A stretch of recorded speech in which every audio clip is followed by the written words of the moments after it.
ఆకుకూరలతో chicken curry చేసేద్దాం. నూనె కాగిన తర్వాత ఉల్లిపాయలు వేసి బ్రౌన్ కలర్ వచ్చే వరకు వేయించుదాం. అల్లం వెల్లుల్లిపాయ పేస్ట్ తీసుకుందాం. పచ్చి వాసన పోయేటట్టుగా వేయించుదాం. కడిగిన చికెన్ వేసేద్దాం. అది తిప్పేయండి. పూలు, కారం, పసుపు తగినంత వేసేయండి.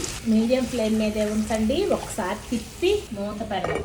నూనె సపరేట్ అయింది కదా, నీరంతా ఎగిరిపోయి 2 టమాటాలు, పాలకూర 1 కట్ట, ఆకులు మాత్రమేనమ్మా, కాడలు కాదు, తోటకూర 2 కట్టలు వేసి తిప్పేద్దాం. మూత పెట్టొద్దు, హై మీద పెట్టండి, దగ్గర ఉండండి. ఆకుల్లో నీరు వచ్చేసి మగ్గిపోవాలి. కూరలో నీరంతా పోయి నూనె సపరేట్ అయింది కదా, మసాలాని వేసి ఒకసారి తిప్పుదాం. మిరపకాయ ముక్కల్ని ఇప్పుడు వేయండి. కరివేపాకు కూడా వేసేయండి అమ్మ. వేడి నీళ్లు కూరలో పోసేయండి. చల్లటి నీళ్ళు పోయొద్దు, నీచు వాసన వస్తుంది. తిప్పి లో ఫ్లేమ్ మీద ఉడకనిద్దాం. మీద వేసేయండి. పెద్దాము దించేసేయచ్చు.